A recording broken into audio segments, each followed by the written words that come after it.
Okay, so this is going to be a unique piece of content for me and probably in general, and it probably goes against the rules.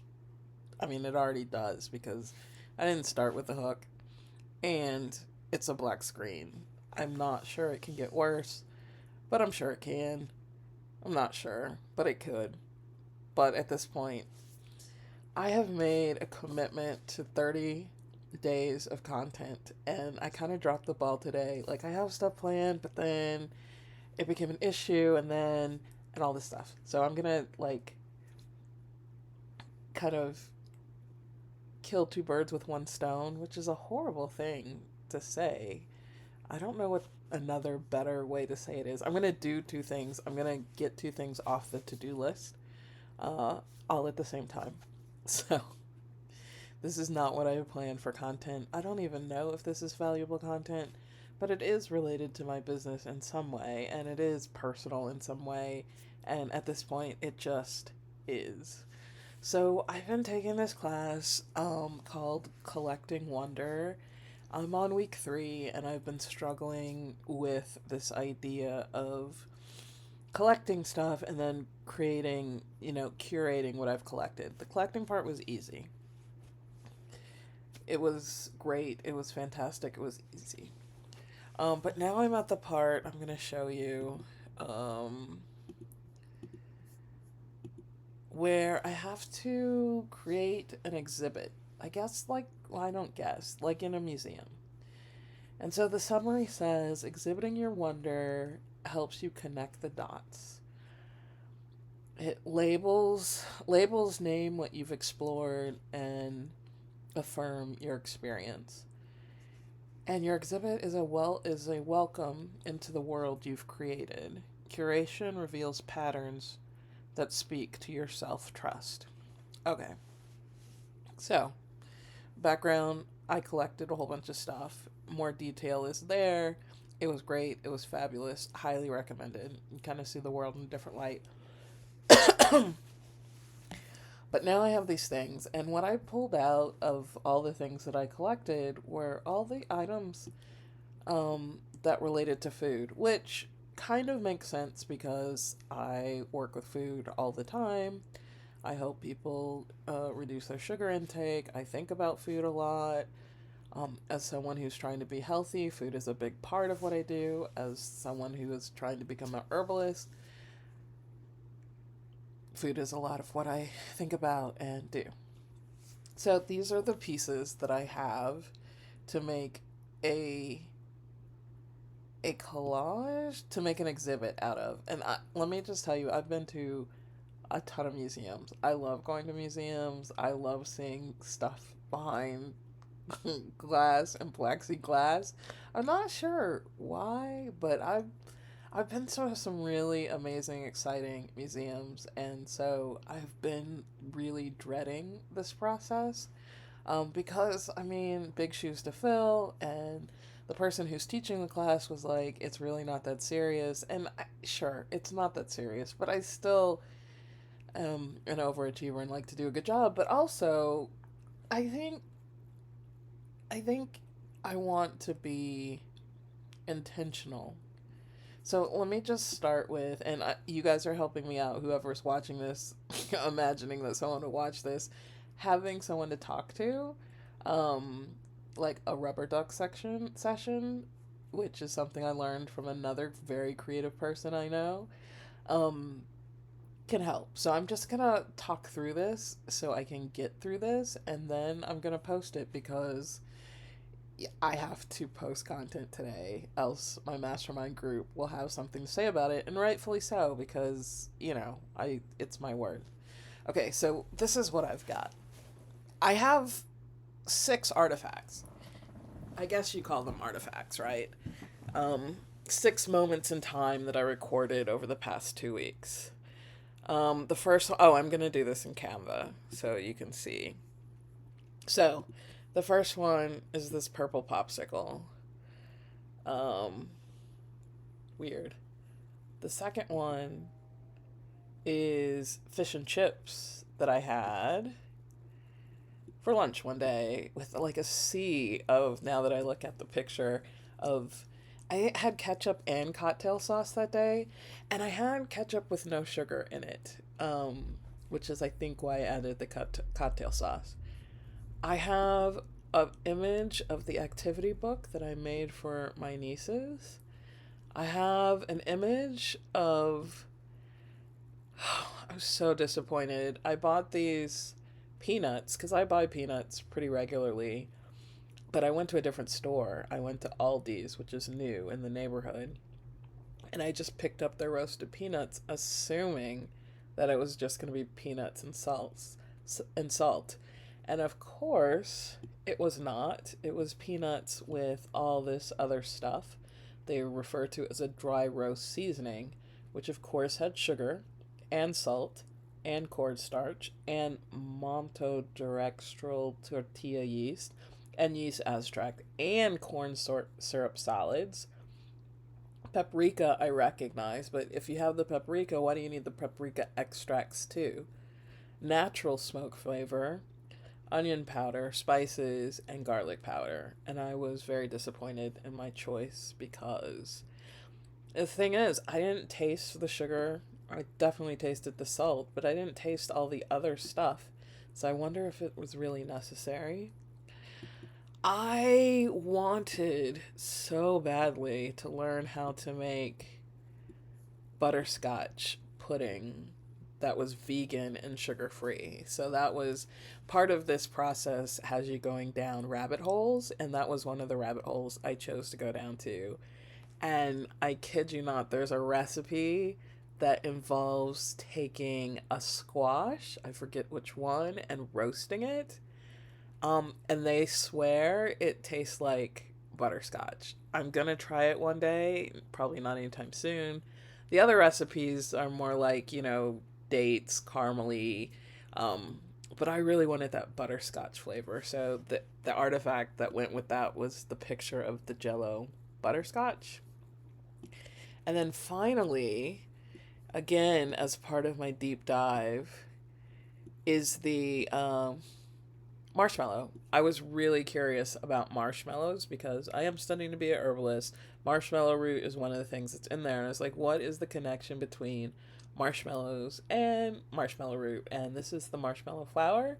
And yeah, the marshmallows actually come from a medicine that was, used during Egyptian times. They would take the marshmallow root, which helps things get kind of that gelatinous kind of texture, kind of like that okra ish, that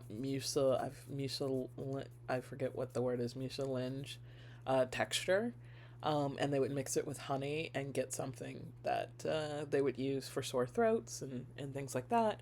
And nowadays, marshmallows. I mean, there was a time in America before the 1950s where marshmallow root was still used as part of the confectionery. It's interesting. Okay, side note. This is weird, but I'm just gonna put it out there. It used to be, and how I know this is because I watched a lot of BBC documentaries and PBS. They have them occasionally. Documentaries where people go back in time. They don't literally go back in time. Let me clarify, because I am a sci-fi nerd. So no, they don't literally go back in time, but a family will sign up to do like this BBC experiment where their family will live like it was the 1800s or during World War II, or like I love these shows so much, and they're so good watching, especially when the children get on there, because the children start off like, oh, this is gonna be fun, this is gonna be great, and they even get there and they're like, wait, stuff was hard. Children had to like literally work back then. They don't, do anything against the law, but the kids really quickly realize, chamber pots are not fun, and modern conveniences, we've come a long way. Um, but that's how I know. I watched one of these shows, and they talked about how medicine was very much a part of the food culture, um, and partly because of also agriculture. And so marshmallow before 1950s was actually integrated, and the marshmallow actually started to be a way to get medicine into you. They'd mix it with a little sugar or something, and the medicine root, the marshmallow root, because I guess it doesn't taste that good. I have some, but I haven't tasted it by itself yet. And then they take that, and for sore throats and for it's supposed to help with your stomach lining, uh, supposed to help kind of just relax and coat things. So all that to say, marshmallows are no longer um, anywhere near a type of medicine, and if anything, and this gets me to the real point of like my exhibit or where I went with the exhibit was marshmallows as they're created today can only be done because of manufacturing, because they have to have machines to puff air into the marshmallows to get them to have that kind of texture. Like you can make marshmallows at home, but they won't be the same puffiness that you find in the store. Marshmallows are absolutely 100% a manufactured, man made product. Which brings me to how these things all go together. Um, because what I'm realizing is I just have a lot of things masquerading as real things in these pictures, and an effort to get back to the real thing. So let me explain. So the popsicle is a brand. I don't even need to say the brand, but they advertise being like a fruity kind of popsicle, and that's a grape one. It's purple. But it doesn't really have grapes in it, like maybe grape juice. But no parts of grapes. There's just no semblance of the fruit left. And then the fish stick is another great example of something that barely resembles where it started. Like, it doesn't. I mean, it's been a long time since I've eaten a fish that still had its eye in. To be fair, like, with bones that I had to pick out, it's been a while. But it's still, the fish stick isn't giving me fish necessarily. The potatoes, I mean, they have the skin on. Um, they are also, they resemble where they came from, but that was another purchase from Aldi. And I just have to be really careful reading labels there because they had a lot of additives on, like a simple potato, like a frozen french fry ideally should be like 3 ingredients or less. And this one had probably 5 to 10. So again, popsicle, not parading to be something it's not. Fish stick, it doesn't even resemble that. My peanuts have some kind of coating on them. They're still peanuts. It does say it does contain peanuts. And then I have no idea what they're making Jello pudding snacks out of anymore. Um, because it has a texture, and maybe even one could argue the color is a little bit even bizarre.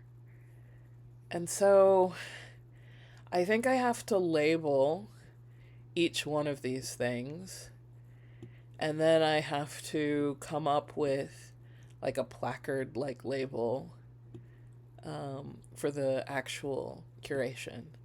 So I don't consider myself artsy in like an aesthetic way, meaning that these things are going to line up or look pretty together.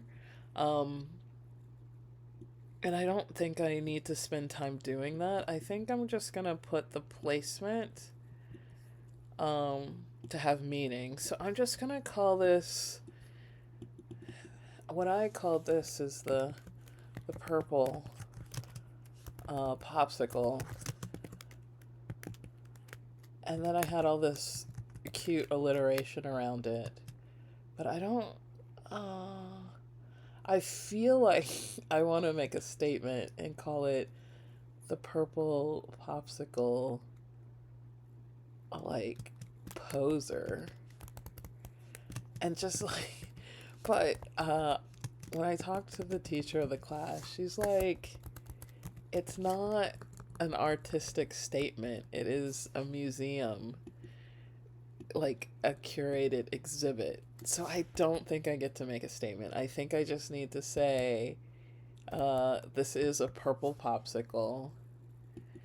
I'm just gonna say it identifies as grape, which is a bit of a statement on a couple levels, which I guess could piss some people off, but since it's not going in a real museum, I'm not gonna think about it that much. Okay. I just want to give these all fake food names. Fake fish stick. It's not a fake. It has real fish in it. Fish in stick form. I think I'll go with that. Oh my gosh. I mean, the reason why becomes my content is because this is the struggle I have. Oh, I should mention, I looked up the word obscene because I have recently felt like some of the food products are really obscene. And in the context of like nature and just taking nature and like, I don't know, obscene means offensive to the accepted standards of decency. And I'm starting to think that the decency in food is severely lacking. Um, I'm just looking. Maybe it's the third definition of morally repulsive and disgusting. Um, because morally, food should feed your body at the very least.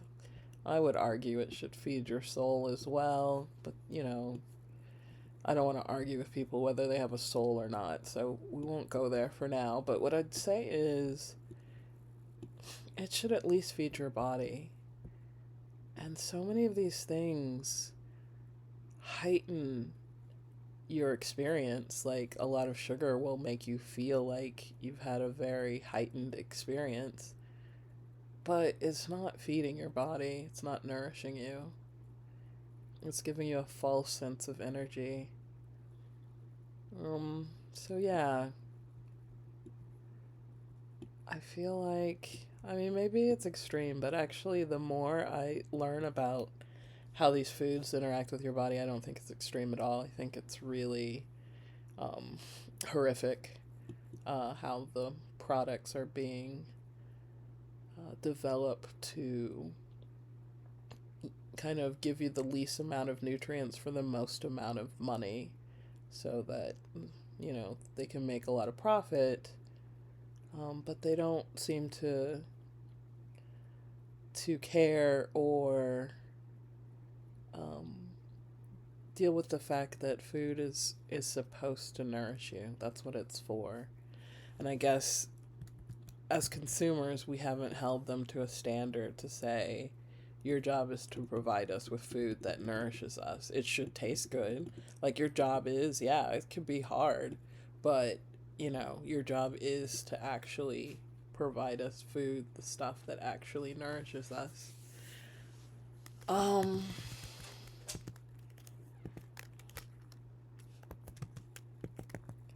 okay. Okay.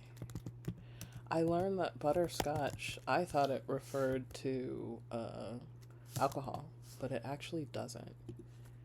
It refers to the idea of cutting uh, butterscotch. Um, because if I remember correctly, it was more of a candy, and it's a flavor associated with a specific type of candy, and it was like a hard candy, like, a grandmother purse candy. And then That's where, and it definitely had butter in it, but it's not about scotch. Okay, and then this one, it's sugar. Okay. Yes.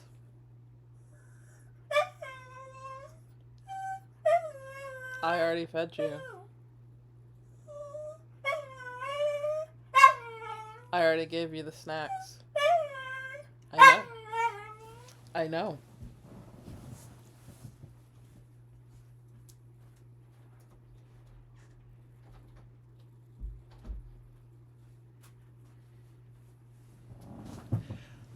Okay. Okay. And so I just need one more for this.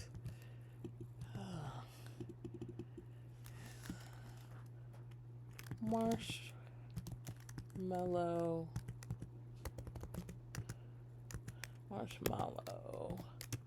flour. Okay. So they all have labels now. And what I need now is a placard label. I'm gonna get rid of the obscene, and I'm also gonna get rid of my activity book because it doesn't really fit in anymore. And now I just need a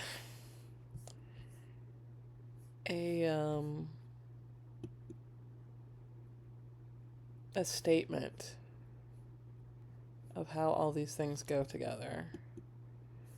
And I can't, why can't I get a text thing? What's happening? Okay. Text box.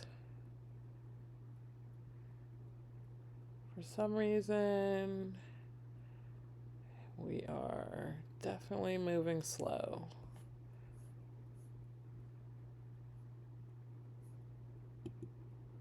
Okay. This is taking too long. We can just copy this. And move this here. All right. I have so much respect now for people who put together museum exhibits because I thought, you just sort of like describe what you have, but to make a collection, to make things connect that may seem or not seem connecting is a little bit harder than I thought.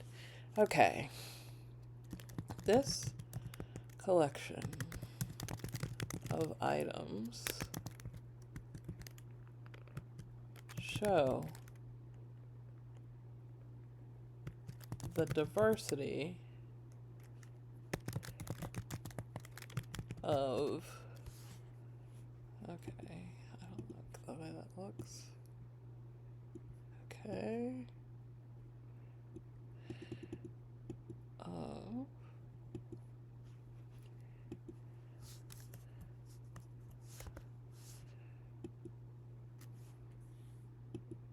Oh my goodness.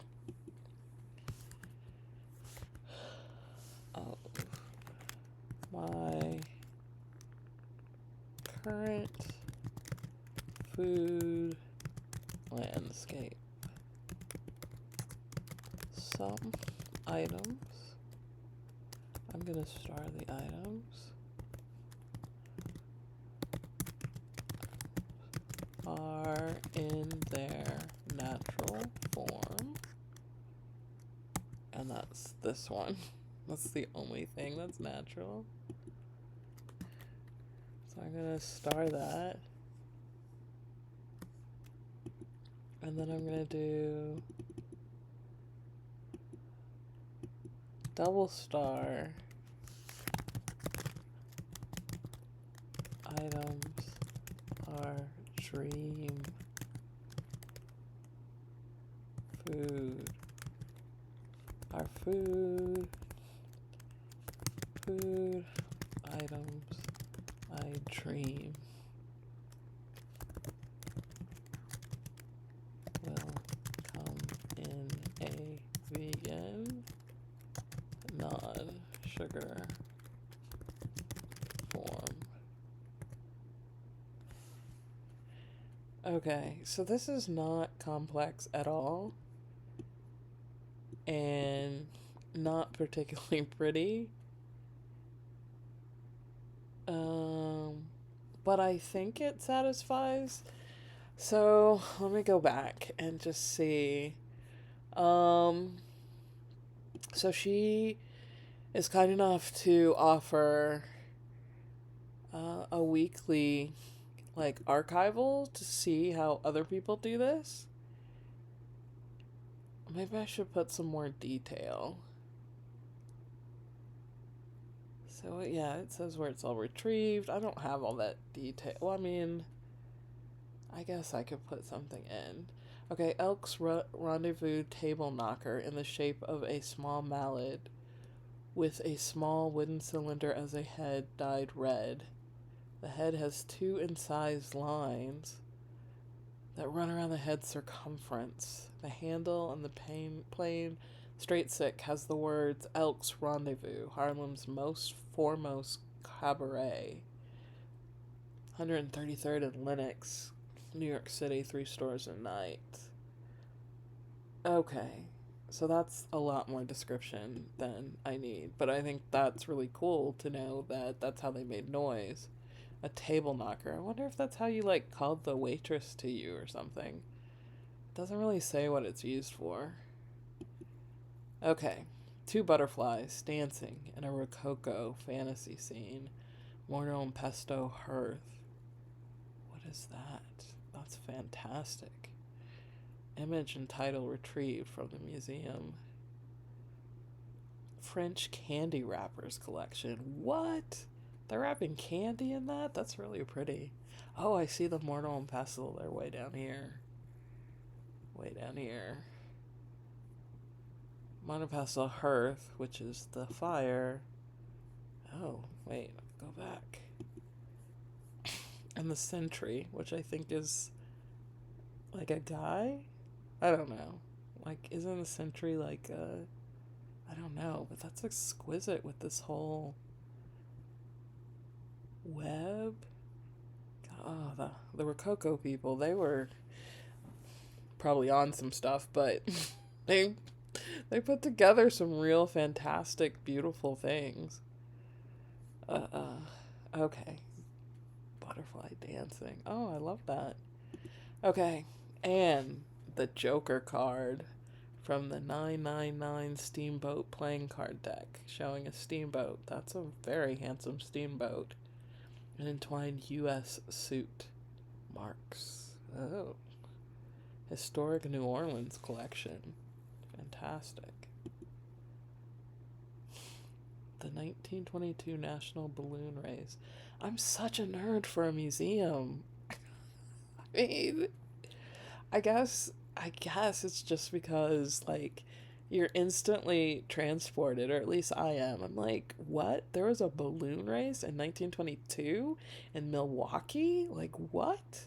Flying 866 miles to Quebec? This is the reporting card meant to be dropped from a balloon during the race and returned within 1 hour by the person who observed the balloon from which it was dropped. I guess so that they could figure out how far someone was in the race. Because I guess, yeah, there's no obviously no satellite. What does this say?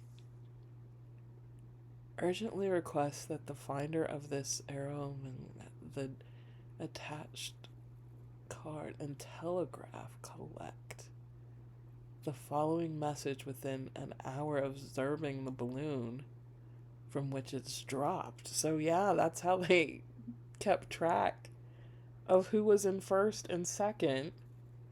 Someone would find this card and then like run it to the telegraph machine and telegraph back to someone to let them know that so and so was at a certain spot. That is so insane. Oh my gosh. I love history. Oh, these are some handsome cardinals. Gosh. Look at those. Those are original drawings by Audubon. That's so cool. I mean, imagine like being a dude who's just like, I like birds. I'm gonna just paint birds, and like then being the like painter of stuff, of natural things. So cool. Okay. A Victorian album of collage interiors featuring period engravings of American aesthetic movement. What? And Victorian furnishings. I thought Victorian people were like, we don't really do furnishings. Album creator combined published engravings of furniture and objects. Oh, with patterned wallpaper. Interesting. Gilt doily strips. I remember doilies. That's something that's not around anymore, I don't think, which are, I guess, maybe in the catering world, but my grandmother used to have them, which were like, I guess people spilled things a lot. I don't know why they had to have cloth everywhere to catch maybe dust. I don't even know why they had doilies, but they were everywhere. They're like these little white, like lace things, or sometimes paper, and you would put your lamp on them, or you would put something on them, maybe to protect the wood furniture. I don't even know why they had doilies. Tissue paper scraps and silver foil. Well, that's interesting. Next. Okay. All right. So, I think I have something. I don't know what I have, but it's very simple. Purple popsicle identifies as grape. Fish in stick form. Jello pudding, butterscotch. I'm gonna put no alcohol.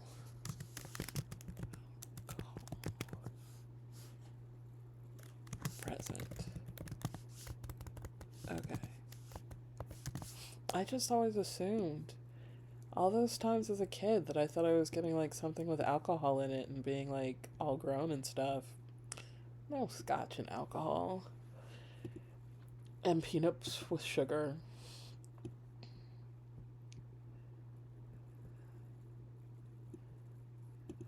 Which peanuts don't need sugar, and they don't. It just kind of pissed me off because I'm like, you don't really need that. Peanuts taste fine by themselves. This collection of items show the diversity of my current food landscape. This is true. Starred items are in their natural form. That's the only one. Double star items are items. Double star items are foods I dream will come in a vegan, non-sugar form. I think that's it. I think that works. I think this could be a little bit over here. Yeah, I can't imagine anyone would ever watch this. But I think sometimes it's good to start with the bare minimum in terms of any type of challenge because I guess you can only go up from there. This is not a study in perfection by any stretch of the imagination. But I will say this is an opportunity for you to enter my world for, I guess, a half an hour. And how I think about food a little bit. So I'm gonna throw this up on YouTube, and I probably will use some AI to see like if there's anything they're like would be salvageable